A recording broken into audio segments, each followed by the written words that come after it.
So we've spent a year covering Trump's presidency, his second presidency, in real time, in all its glory. The lawsuits, the threats he's made, him backing down, the sweeping things under the rug, pardoning people. So we figured today might be kind of fun to recap some of the best of Trump, the best of 2025 when it comes to President Trump, or the worst of, depending on who you are. And we thought that would be a lot of fun. I'm Shant Karnikian. That's Brian Kabateck. This is Civil Action on the Legal AF Network. If you're just joining us, if this is the first time you're watching this or anyone on this channel, we try to cover legal issues that intersect with politics, some of Trump's biggest failures in the courts, and which keep happening over and over again. So I'll turn it over to Brian, who's my law partner at a firm called Kabateck LLP. Where do we start, Brian? I think maybe the courts, where we always start, where we often start on this show, is probably the best place to start about some of his failures. Well, I think we can have a little bit of fun with this, and we'll probably do a few episodes like this as the year comes to an end, because to be candid, people sit there in shock most of the time, but I think people also don't recognize, Sean, how many failures there really are of the Trump administration. So this isn't necessarily my top number one, but this retribution campaign of his has completely fallen flat on its face, right? I mean, he tried to go after James Comey. That failed because he installed someone who was an illegal U.S. attorney. The indictment that she signed turned out to be missing two plus hours of a transcript. It looks like they're not going to be able to prosecute James Comey. And then Letitia James is even more of an embarrassment. Letitia James, the attorney general from the state of New York, who prosecuted Trump, who he clearly was going after for this mortgage fraud, where there was no mortgage fraud. She disclosed to the lender. And then they tried, after that indictment got thrown out, they tried to get the grand jury to indict her, not once, not twice, but I guess you could say 3 times. Yeah. And that was a complete failure. I don't think any of his retribution prosecutions against his so-called enemies have gone anywhere. So that's my first one, Sean. Well, how about you? Segueing from that, I think just in general, the whole Lindsey Halligan, trying to install these puppets or Muppets, MAGA Muppets is what we like to call them, but trying to install these people that are going to do his bidding has utterly failed. The courts have multiple times. I think you have 3 different federal judges that have now said that she is holding that position illegally and she was never properly in that position. And that whole scam has been exposed and it has failed just in general. I think she's one of your favorite characters. I refer to her consistently as the third runner-up because she was third runner-up for Miss Colorado. And she sort of meets the Trump model, literally and figuratively, for the kind of women that he wants to surround himself with. But from there, I'd pivot to another one where he's failed with respect to now this time removing somebody. He's tried to remove the chair of the Fed, Jerome Powell. That's completely failed. He hasn't got anywhere with that. But remember, and people forget this, he tried to remove Lisa Cook, who's the first female African-American appointed to the Fed. She's a governor. It's a very high ranking position. He tried to fire her again on this sort of garbage mortgage fraud claim. And somebody listening to this might go, well, it's not garbage. No, it's pretty much garbage. She disclosed that this wasn't her primary residence. That not only did that fail, but then the Supreme Court refused to remove her and has set that case for oral argument. And even in a recent hearing, they distinguished between him firing other people who were appointed by the president to the specificity of a Fed governor. So that one's a failure. That's a good one. Well, speaking of the economy and the Fed, what about the tariffs? He announced this, what did he call it? I think it was like Liberation Day or something like that, and announced these insane tariffs with this really weird way of calculating each one of them, which like a 7-year-old came up with. And it looks like the Supreme Court hasn't ruled on it, but based on the oral argument, it looks like that's going to blow up in his face because, it clearly this is just like a tax and the president can't just impose a tax that's reserved for Congress. And he wasn't able to do that. He tried to do it under the IEEPA or whatever. And that failed.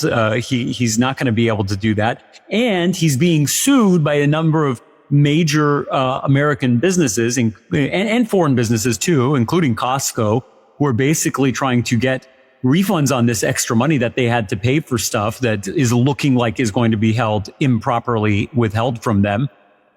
So, you have that issue too. So, well, while we're on the subject of lawsuits, let's talk about his resounding success, not when it comes to his own personal lawsuits, Sean.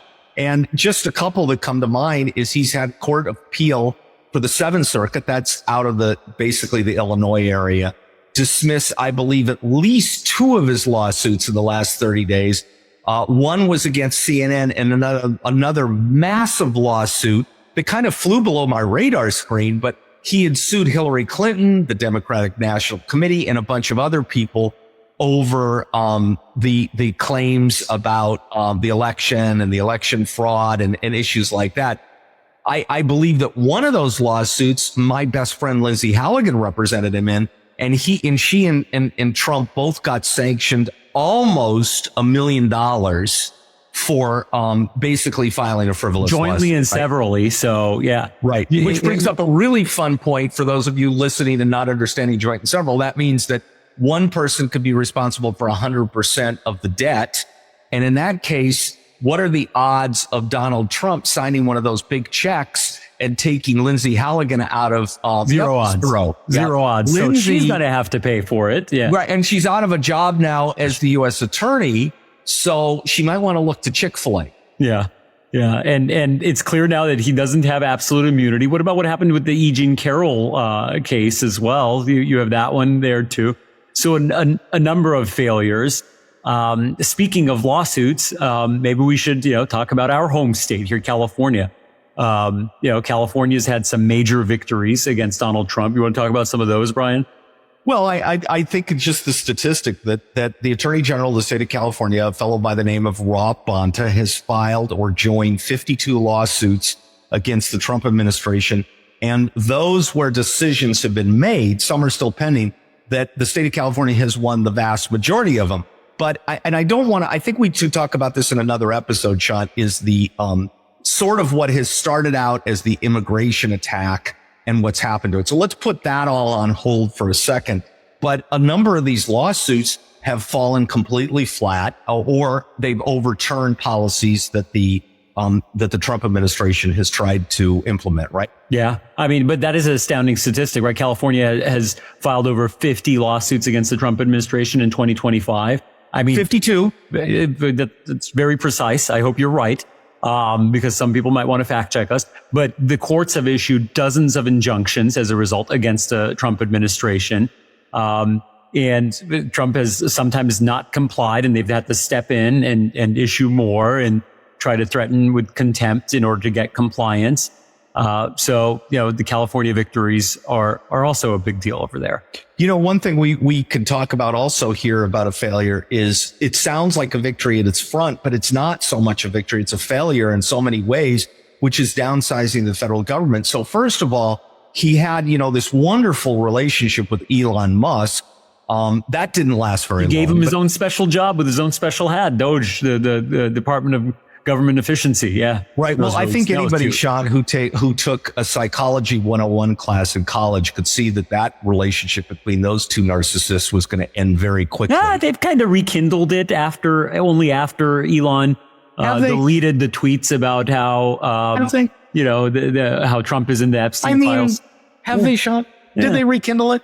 I don't know. It's my favorite soap opera. They did lose a lot of employees in the federal government. The problem is those employees, a lot of them that they lost, the ones who resigned, the ones who quit, the ones who were on probation, were probationary employees anyways, who didn't get full-time jobs. Those jobs are gone. There's no question they're gone. But a lot of them were providing services for Trump's base. Yeah. Right? They were providing social services for the people that went out and voted and supported Trump. I mean, earlier in the year, I think we covered some programs that Trump was trying to gut, like FEMA preparedness programs, not just emergency response, but preparedness programs in states that are typically deep red states, Texas being one of them that got hit really bad earlier this year, unfortunately. And he's been trying to gut FEMA programs that are available to help those states prepare for disasters. And he's been trying to gut that. So it's really kind of crazy. I think crazy. Well, and Sean, I want to just mention that since you mentioned FEMA, there was just a ruling in the last couple of days by a federal district court judge. A number of states sued the administration because the administration was trying to put strings on FEMA money tied to immigration. And what the administration wanted was, we're not going to give you any FEMA money unless you start reporting deportations. Yeah. And they were completely shut down. The administration was completely shut down on that. You can't tie those kinds of strings to it. Yeah. I mean, this is super fun, and we'll do a couple more episodes. So look around. Sean will tell you where to find it because I'm too old to understand exactly how to. It's on the internet. Yeah? It is on the internet. No, it's fun to do these year in reviews, and we're just touching the tip of the iceberg, aren't we, Sean? Yeah, there's more. There's more. I think there's too much to cover. I mean, quite literally, you can go back and look at the entire channel here on Legal AF and look over the course of the last year and kind of look at some of the top ranked videos, and you'll see, some of these are just, the hits keep coming. I mean, there's been so many moments of embarrassing failures, and there is no way, I don't even think you have to think about this or research. There's no other administration in history where you can have a year like this, where it's like, oh my God, the whole thing was just a disaster. Just a colossal failure. Every promise broken, trying to make America first, and kind of look where we are. And even the base is complaining now. So we'll cover more of this. It's interesting stuff. We're grateful for everyone that tuned in for our sort of first year of content that we put up here. And it's kind of fun to do this. We appreciate you reaching out, for those who have connected with us, the new friends we've made, the new followers, the new supporters. Remember to tune in, hit that subscribe button. Share your comments or shoot us an email if you ever want to reach out. If you ever need anything, kbklawyers.com is our own website, but the network is Legal AF. Thanks for tuning in, and we'll see you next time. Can't get your fill of Legal AF? Me neither. That's why we formed the Legal AF Substack. Every time we mention something in a hot take, whether it's a court filing or a oral argument, come over to the Substack. You'll find the court filing and the oral argument there, including a daily roundup that I do called, wait for it, Morning AF. What else? All the other contributors from Legal AF are there as well. We got some new reporting. We got interviews. We got ad-free versions of the podcast and hot takes. Where? Legal AF on Substack. Come over now to free subscribe.